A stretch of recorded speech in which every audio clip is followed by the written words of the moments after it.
क्या इंडिया के celebrated director सूरज बड़जात्या की नई फिल्म ऊंचाई जो आज सिनेमाघरों में रिलीज हो रही है सफलता की ऊंचाइयां छू पाएगी?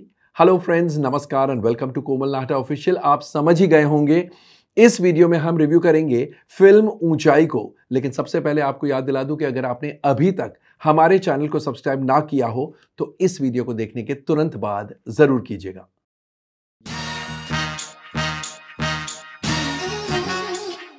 ऊंचाई कहानी है फ्रेंडशिप और बॉन्डिंग की। चार दोस्त हैं, Amit Srivastava that is Amitabh Bachchan, Om Sharma that is Anupam Kher, Javed Siddiqui that is Boman Irani and Bhupen Barua that is Danny Denzongpa. बहुत गहरी दोस्ती है, बहुत प्यारे दोस्त हैं and they are all in their 70s and 80s। अचानक भूपेन की मौत हो जाती है। बाकी तीन दोस्त बहुत ही डिस्ट्रॉट है, बहुत बहुत दुखी है। फिर वो तय करते हैं कि भूपेन की जो दिली तमन्ना थी कि चारों दोस्त मिलकर माउंट एवरेस्ट जाए तो उनकी वो विश पूरी करें। तो ये तीन friends, Amit Srivastava that is Amitabh Bachchan, Om Sharma that is Anupam Kher and Javed Siddiqui that is Boman Irani, ये तीन डिसाइड करते हैं कि हम हमारे मरहूम दोस्त की आखिरी विश पूरी करेंगे। एंड फिर despite their age, despite their illnesses, इस उम्र में कोई ना कोई बीमारी तो होती है, डिस्पाइट ऑल दैट वो तय करते हैं कि वो माउंट एवरेस्ट बेस कैंप तक जाएंगे। और उनकी ट्रैक इंस्ट्रक्टर है श्रद्धा यानी परिणीति चोपड़ा। तो क्या ये तीनों दोस्त अपने मरहूम दोस्त की आखिरी विश पूरी कर पाते हैं? और अगर पूरी कर पाते हैं तो किन किन हालातों का सामना करना पड़ता है, ये सारांश में कहानी है। लेकिन ये तो मेन प्लॉट है, इसके अंदर कहानी में बहुत सारे लेयर्स है एंड इंडिविजुअल कैरेक्टर्स जो है यानी अमित श्रीवास्तव, ओम शर्मा, भूपेन बारुआ और जावेद सिद्दीकी, इनकी इंडिविजुअल कहानियां भी हैं एंड देयरफॉर बहुत सारे लेयर्स है कहानी में। तो सारांश में ये स्टोरी है। आइए सबसे पहले डाइसेक्ट करते हैं या यूं कहिए एनालाइज करते हैं इस फिल्म के स्क्रिप्ट को, कथा, पटकथा और संवादों को। फिल्म की कहानी लिखी है सुनील गांधी ने और screen play and dialogues are written by Abhishek Dixit. कहानी में डेफिनेटली नवीनता है क्योंकि इस प्रकार की कहानी जहां पर चार गहरे दोस्त होते हैं, एक मर जाता है और तीन दोस्त, ओल्ड दोस्त, ये तय करते हैं कि हमारे मरहूम दोस्त की आखिरी विश जो थी वो पूरी करें। इस प्रकार की कहानी हिंदी फिल्मों में बहुत ज्यादा देखने नहीं मिलती है, इसलिए एक नॉवेल्टी फैक्टर जरूर है। प्लस क्योंकि ये फ्रेंडशिप के बारे में है, बॉन्डिंग के बारे में है, इनहेरेंट कहानी में बहुत सारे इमोशंस हैं।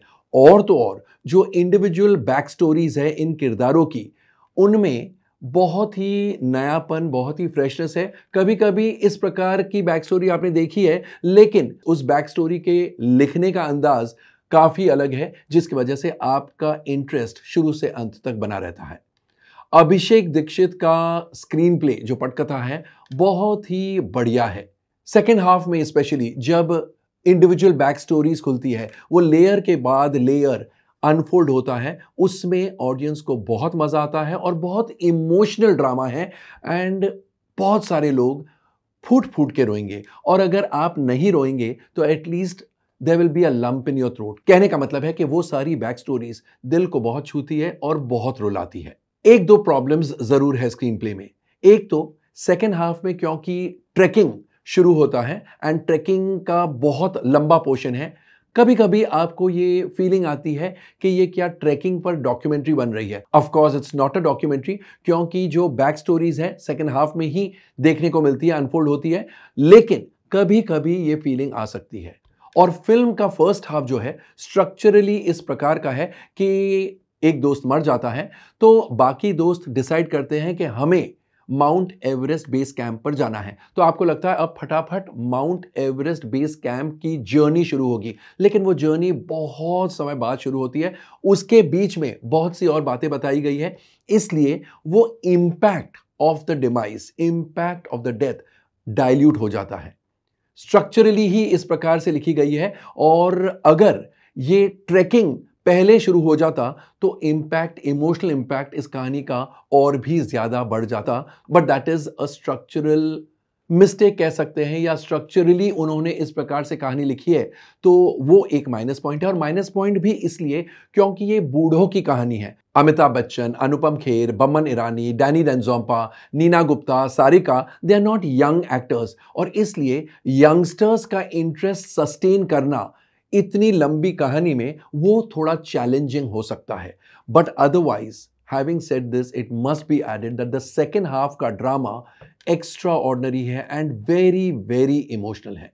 अभिषेक दीक्षित के डायलॉग्स लाजवाब है, सीधे जाके दिल को छूते हैं। इनफैक्ट डायलॉग्स को सुनकर आपको ऐसे लगता है कि अभिषेक दीक्षित एक ऐसे इंसान हैं जिन्होंने जिंदगी को बहुत बहुत करीबी से देखा है एंड बहुत खूब समझा है। मिसाल के तौर पर एक ही डायलॉग की बात हम करेंगे, जब शबीना यानी नीना गुप्ता अपने शौहर जावेद सिद्दीकी यानी बमन ईरानी से कहती है कि जब मैं रेस्टोरेंट गई थी और मेन्यू कार्ड मेरे सामने आया, मुझे पता ही नहीं था कि मैं क्या ऑर्डर करूं।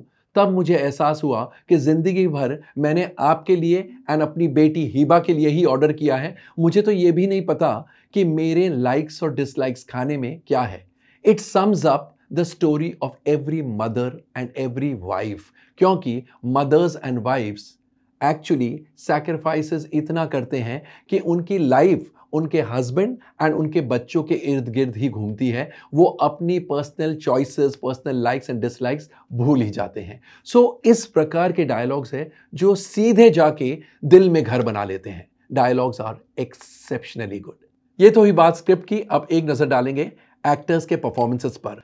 अमिताभ बच्चन बतौर अमित श्रीवास्तव इज आउटस्टैंडिंग। क्या काम किया है उन्होंने, और वो किरदार में इस प्रकार से ढल जाते हैं कि आपको लगता है वो अमित श्रीवास्तव ही है। एक पोर्शन ऐसा है कि अमित श्रीवास्तव की हालत इतनी बिगड़ जाती है कि ऐसे लगता है अब वो ट्रैकिंग कंटिन्यू नहीं कर सकते और उन्हें वापस भेज दिया जाए। उन सीन्स में आपको एक्चुअली ऐसे लगता है कि अमित श्रीवास्तव अभी अभी मर सकते हैं। It is so outstanding, his acting is so wonderful that जितनी तारीफ की जाए उतनी कम है। अनुपम खेर बतौर ओम शर्मा भी एक्स्ट्रा ऑर्डिनरी है। खासकर इमोशनल सीन्स में वो ऐसे परफॉर्म करते हैं, ऐसे रोते हैं, ऐसे बात करते हैं कि आपको रोना आएगा ही आएगा। He is superb and one of his best performances ever. Boman Irani ने जावेद सिद्दीकी की भूमिका बहुत ही समझदारी से और बहुत ही बढ़िया तरीके से निभाई है। बहुत मिनिमलिस्टिक एक्टिंग है और उस मिनिमलिस्टिक एक्टिंग में वो ऐसी छाप छोड़ते हैं, वो ऐसा इंपैक्ट करते हैं कि आपको उनकी एक्टिंग एब्सोल्युटली भा जाती है। एक सीन है जहां पर वो भूपेन के अर्न ऑफ एशेस को हाथ में लेते हैं। उस सीन में जब वो रोने लगते हैं, आपको भी रोना आएगा ही आएगा। सारिका जो माला त्रिवेदी की भूमिका निभा रही है, she is also done a very fine job. एक सीन जहां पर वो इन तीन दोस्तों को अपनी बैक स्टोरी बताती है, उस पूरे सीन में डेफिनेटली रोना आता है क्योंकि बहुत ही इमोशनल तरीके की एक्टिंग है उनकी। So she is also done a swell job. Neena Gupta जो शबीना सिद्दीकी बनी है, it's an award winning performance, one of her best performances ever. उनके एक्सप्रेशंस, उनकी बॉडी लैंग्वेज, उनका एटीट्यूड, उनके फेशियल एक्सप्रेशंस, उनकी acting, all these are so wonderful कि आपकी आंखें खुली की खुली रह जाती हैं। Don't be surprised if Neena Gupta walks away with a lot of awards this year for the best supporting actress. बतौर ट्रैक इंस्ट्रक्टर श्रद्धा, परिणीति चोपड़ा ने भी काम बेहतरीन किया है। वो इस किरदार को इतनी समझदारी से निभाती है और कहानी का पूरा जो रंग है उन्होंने इस प्रकार से समझा है कि आपको लगता है ये जो ट्रैक इंस्ट्रक्टर है, she is done so beautifully, she is performed so wonderfully. Danny Denzongpa Bhupen Barua की भूमिका में स्पेशल अपीयरेंस में है, लेकिन very endearing performance. And Nafisa Ali Sodhi, उनका भी गेस्ट अपीयरेंस है, she makes her presence felt. बाकी बहुत सारे एक्टर्स हैं, सभी का सपोर्ट सुपर्ब है। ये तो ही बात एक्टर्स के परफॉर्मेंसेस की। अब एक नजर डालते हैं डायरेक्शन और अन्य टेक्निकल एस्पेक्ट्स पर। सूरज बड़जात्या का निर्देशन मास्टरली है। He is a master craftsman और इस प्रकार से उन्होंने कहानी को नरेट किया है कि आप उनकी तारीफों के पुल बांध सकते हैं। ही इज सुपर्ब, बहुत ही अच्छा narrative style and emotional scenes खासकर उन्होंने ऐसे प्रेजेंट किए हैं, ऐसे नरेट किए हैं कि आपके दिल को रुला देंगे। फिल्म में संगीत अमित त्रिवेदी का है और लिरिक्स बाय इरशाद कामिल। केटी को गाना ऑलरेडी बहुत पॉपुलर है एंड बहुत अच्छा गाना है। बाकी गाने बहुत ज्यादा पॉपुलर ना हुए हो, लेकिन फिर भी म्यूजिक बहुत अच्छा है एंड इरशाद कामिल के लिरिक्स इतने वजनदार हैं कि वो कहानी को आगे बढ़ाते हैं। गानों की कोरियोग्राफी, खासकर केटिको की कोरियोग्राफी शबीना खान की, बढ़िया है। मजा आता है उस गाने के पिक्चराइजेशन में आपको। जॉर्ज जोसेफ का बैकग्राउंड म्यूजिक लाजवाब है। मनोज कुमार खतोई की सिनेमेटोग्राफी लाजवाब है, extraordinary cinematography. Shyam Kaushal के एक्शन और stunt scenes are in complete sync with the mood of the film, with the flavour of the film. Urvi Ashar Kakkad और शिप्रा रावल की production designing is of a very high standard और Shweta Venkat Matthew का संकलन यानी उनकी editing बहुत शार्प, बहुत क्रिस्प है। तो ओवरऑल ऊंचाई एक बेहतरीन फिल्म है जो सीधे जाके दिल को छूती है एंड मैसेजेस बहुत सारे देती है। A message about family values, a message about bonding, a message about friendship, a message about expectations, a message about acceptance। तो अलग अलग मैसेजेस हैं और वो सारे मैसेजेस इतने बढ़िया हैं कि एल्डरली ऑडियंस को तो ये फिल्म पसंद आएगी, लेकिन क्योंकि फर्स्ट हाफ बोरिंग इन पार्ट्स है, बहुत ज्यादा लंबा है, इसलिए यंगस्टर्स का सपोर्ट इस फिल्म को नहीं मिलेगा। यहां पर मैं आपको बता दूं, आज इस फिल्म को ओपनिंग कमजोर लगी है क्योंकि यंग फेसेस नहीं है इस फिल्म में। Of course word of mouth से कलेक्शंस बढ़ेंगे on the strength of elderly audience, यानी इस फिल्म की अपील लिमिटेड है। तो दोस्तों, कैसा लगा हमारा रिव्यू ऑफ ऊंचाई? कमेंट सेक्शन में जाकर अपने कमेंट जरूर पोस्ट कीजिएगा और अगर आपने भी ये फिल्म देखी है तो हमें ये भी बताइएगा कि आपको फिल्म कैसी लगी। थैंक यू, शुक्रिया, take very good care of yourselves, see you soon.